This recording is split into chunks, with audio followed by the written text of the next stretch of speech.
Hey, this is Jamey with Stonemeyer Games, and in today's Sunday sit-down video, I'm going to talk about my favorite push your luck tabletop games. Also, this term is called press your luck. I usually say push your luck. The concept here, push your luck, is when you are basically using an element of luck and variability to progress as far as possible without busting. Usually, and I'll discuss this in many of these different games that I'll mention today, there's a way that you can bust. And often that means that you don't get anything out of it, or you get less of a reward because you busted. You pushed a little bit too far. Um, and there's something about this mechanism that has really, really grown on me over the years. And I think part of it is that, and I'll discuss this probably after I do the top 10 list. I'll try to jump into that in a minute. But I really like the idea. I used to not like luck that much in games until I discovered this element of push your luck, where you have a fair amount of agency and control over how much luck is going to affect you. In all of these games, you can't bust like the first time you draw a card or roll the dice or something like that. It's just, the game is designed so it's impossible for you to do that. And then after that, you have a choice. And your odds kind of change based on what you've drawn, what you've rolled. And also, I love that you feel like with these push your luck games, you always feel like you have a chance. You have a chance to push forward, to do a little bit better, to succeed at what you're doing, because you have that shot at defying the odds and having everything line up and catching up and getting the win. And it's thrilling to watch for me as a player when I see other players do this. So I'll talk about that more as I go into the list. Let me jump right into the list. And at number 10, I have a game called Dungeon Roll. This was one of the big original Kickstarter games that blew up on Kickstarter. It was huge on Kickstarter. They shipped more copies of the game than I think any other game up to that point on Kickstarter. This was Tasty Minstrel Games. And I had a blast with it. It's been a long time since I played it. That's why it's so low on the list. I no longer own my copy. But Dungeon Roll, the idea that I remember of it, and I've kind of looked it up to refresh my memory, but the idea is that you're rolling these dice, you're adventuring into a dungeon, and you're rolling these dice and trying not to bust. I can't even remember exactly how you bust in this game. I know that's not very helpful for you designers watching this, but if you want to look into it, look into videos about Dungeon Roll to see how you bust, because it was one of those games that just felt exciting. Every time I got a turn, I had a chance to push way forward into this dungeon and grab some awesome loot and survive. But even when I busted, it was still a lot of fun because I was able to feel like I got really far before I busted. I won't talk more about that because obviously I don't remember much about it, but I wanted to put it on the list because I do remember having so much fun with Dungeon Roll, my number 10 favorite push your luck game. My number 9 game is Trash Pandas. Trash Pandas is a recent addition to my collection, and I didn't expect much of it. It's a little box, it's a little filler game, but and I did a recent video on it, but it's just a lot of fun. And the core push your luck mechanism in Trash Pandas is that you are rolling this die, and the first time every time you roll it, you are basically trying not to duplicate any icon. So the first time I roll it, I see this icon, and I can either choose to stop and just gain the benefit from that icon, or I can choose to keep rolling and hope to hit other icons on the die. But if I happen to roll that icon again, I bust and I don't get anything out of it. The two things I really like about this game, other than how simple this mechanism is, are A, how you track what you've earned so far. So there are these tokens that show you what you've earned so far. You lose all the tokens if you bust, but these are easy to track. And that the cards in the game can help you mitigate this. So some cards say, like, if you bust, play this card and you don't bust, things like that. So I like that there are ways to remove a little bit of the luck in the game, give a little bit of agency to the players, even as they're pushing their luck in the game. And I just had fun with it. And so that's why Trash Pandas is my number 9 push your luck game. My number 8 favorite push your luck game is Cant Stop. This is one of 2 games on this list that I've only played the app version of, and I highly recommend it. The app version of Cant Stop is a lot of fun.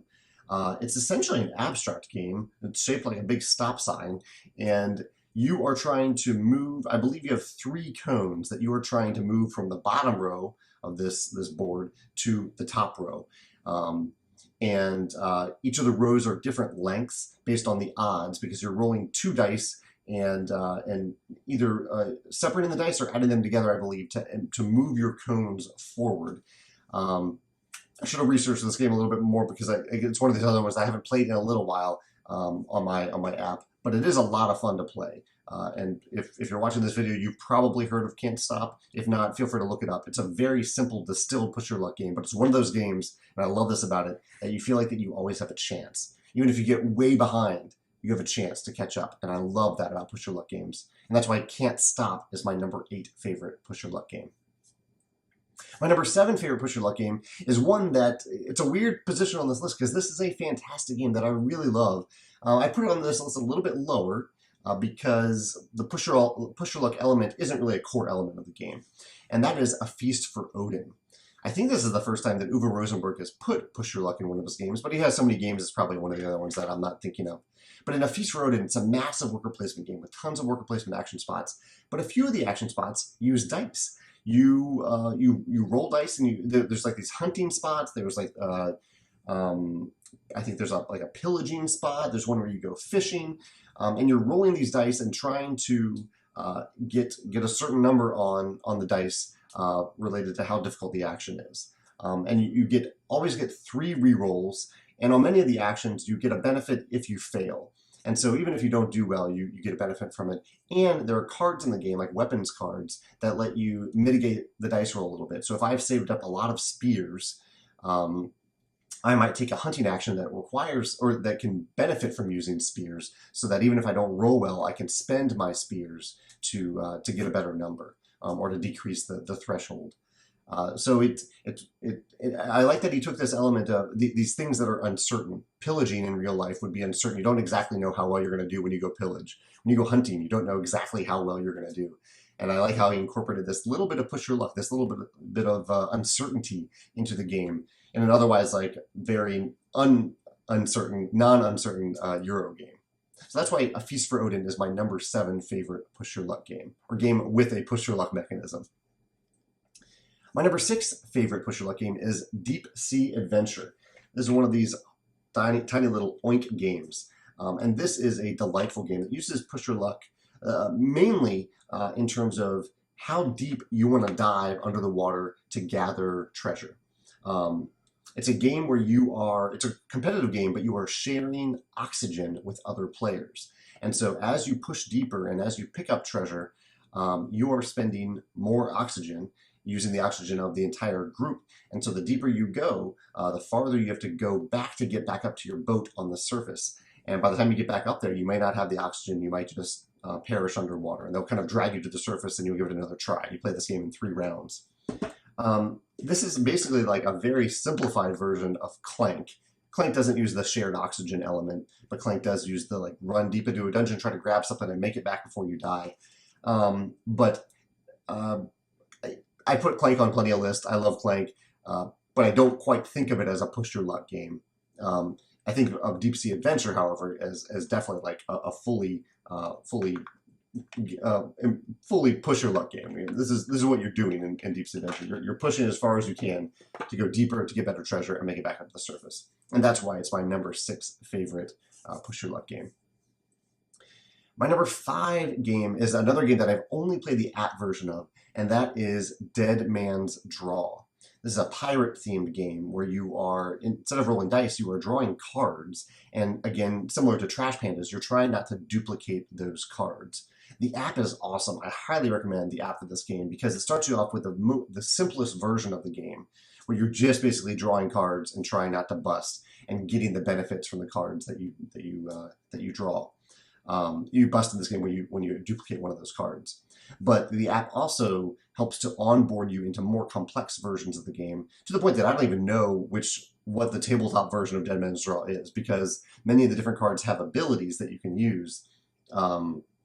And I don't know if the tabletop game uses those abilities or if it's just the digital game that uses those abilities.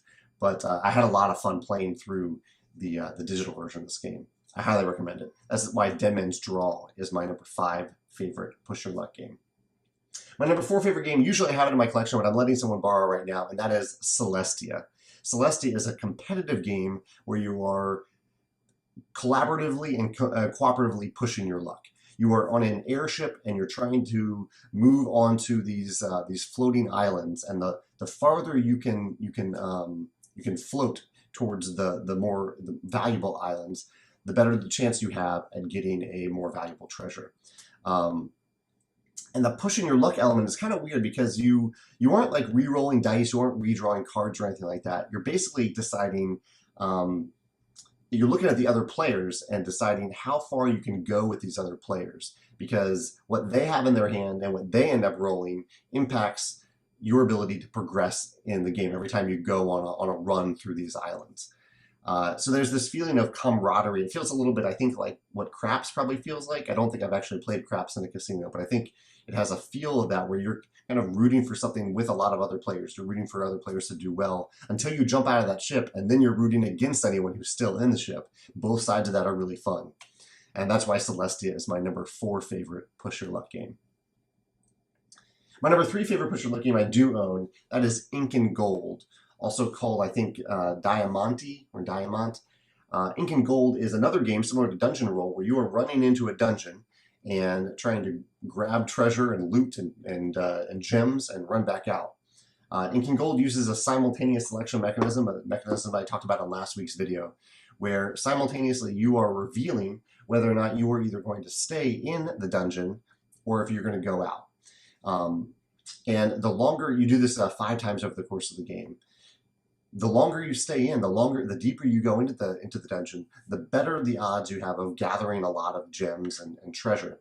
But you bust collectively in Incan Gold, because you bust when you draw an identical, I don't know what they're called. They're called like terror cards or something like that, like bad cards. When you draw an identical bad card that you've already drawn. So if you have a snake card come up, and then later on in the run through the dungeon you have another snake card come up, you bust. So you're kind of deciding as you progress through the dungeon each time, how far do I want to go here? And it depends on the other players, because you're splitting the loot with the other players as you progress through the dungeon. And so it's a wonderful decision space. I really, really loved my plays of Incan Gold. It's a really easy game to get to the table and to teach. And that's why it's my number 3 favorite push your luck game. We're getting to the big 2 here. You might guess these if you've watched my videos before. My number 2 was the Quacks of Quedlinburg. This is kind of now it's become a new classic push your luck game. It's a bag building game where you are drawing tokens out of the bag. These are ingredient tokens that you're pulling out of this bag, and you bust if you pull too many of the standard ingredients. I think it's if you have more than 7 value of the most basic ingredient. If you pull that out of the bag and put it on your cauldron, then you bust. But as you play the game, as you're building your bag, you're putting a lot of other good stuff in your bag that makes sure that it decreases the chances of you busting. So the later you go in the game, the more powerful you feel, because you're pulling out all these awesome tokens that you acquired during the game that dilute the bag and make it better. This is a game where you're really like a deck building, bag building game where you really want to dilute your deck with all the good stuff, because that means that you have less of a chance of drawing the bad stuff. But the really cool thing about the push your luck element in Quacks of Quedlinburg, in my opinion, is that if you bust, you don't lose everything. Instead, basically, if you succeed, if you don't bust, if you stop and you haven't busted, you gain points and you gain currency. But if you bust, you either gain points or currency, your choice. And so you don't lose everything, you're just getting a lesser benefit. It still feels good, definitely feels good to not bust and get both of those things. But if you do bust, it feels like you haven't really lost, because you're still in the game. You're still getting that currency early in the game. Late in the game, you might start to choose those victory points instead. That's why Quacks of Quedlinburg is my number 2 favorite push your luck game. My number 1 favorite push your luck game is also one of my favorite auction games, and that is Ra. Ra is an auction game where, and I absolutely love this game. Largely, and the push your luck element of the game is what elevates this, in my opinion, over a lot of other auction games, and what makes it really fun for me personally. Not necessarily objectively better than other auction games, but I really enjoy it. Because you're drawing these tiles out of a bag and adding them to the auction row. And on your turn, you're either drawing and adding to the auction row, or you're starting an auction, either by choice or by drawing a Ra tile. And if you draw a Ra tile, it automatically starts the auction. And there's this row at the top of the board where you put these Ra tiles. They accumulate over the course of each of the 3 rounds. And when you get to a certain point at the end of this track of Ra tiles at the end of the round, if you end up filling that up with Ra tiles, the round just ends. And so the push your luck element here is how long do you decide to stay in each round? You're only able to win, I believe it's 4 auctions per round. It's either 3 or 4 depending on player count, I think. And so one strategy that you can do in Raw, one that I love to do, is just try to stay in the round as long as possible when other players have dropped out, when they finished winning their 4 auctions. Because it means that I have a chance of drawing a lot of really good tiles out of the bag and winning a huge auction without paying a lot.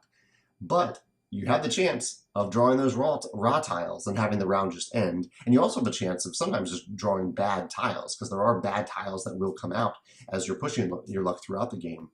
And if those tiles come out, then you're decreasing the value of other tiles in that row. So kind of a double-edged push your luck element there. But this element really makes Raw fun, in my opinion. I love this push your element in Raw, and that's why Raw is my #1 favorite push your luck game.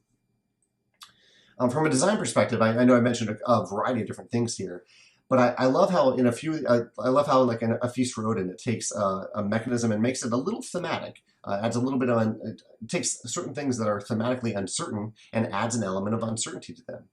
I like games like Celestia and Incan Gold, where there's a kind of a cooperative feeling, like you're collectively. In fact, Raw does this too. You're collectively pushing your luck a little bit because it's not you just deciding to roll the die or to draw more cards. It's whatever the push your luck mechanism is impacting all players. I think that's really, really clever. Yeah, actually, I don't have much more to say about that because I kind of summed it up as I've discussed all these games. But I love just the variety of push your luck and press your luck mechanisms in these games. There's something about it that just scratches an itch for me that I really, really enjoy. There are definitely some games that I haven't mentioned here. I think some people in the comments have mentioned Port Royale, which is a very enjoyable game. I had a decent time with it. I just didn't love it as much as I think some other people do. King of Tokyo has some push your luck elements. No Thanks came up in my search on Board Game Geek. No Thanks, I actually really enjoy No Thanks. It probably would have made this list. But I don't quite think of it as a push your luck game. To me, it's just more of an auction game. But it is listed as push your luck on Board Game Geek. But yeah, I'd love to hear your thoughts in the comments. If there are certain push your luck mechanisms that you really enjoy or really don't enjoy, I'd be happy to hear about that as a designer myself. And if there's some push your luck games that I missed that you really love, I'd love to hear about those in the comments as well. Thanks.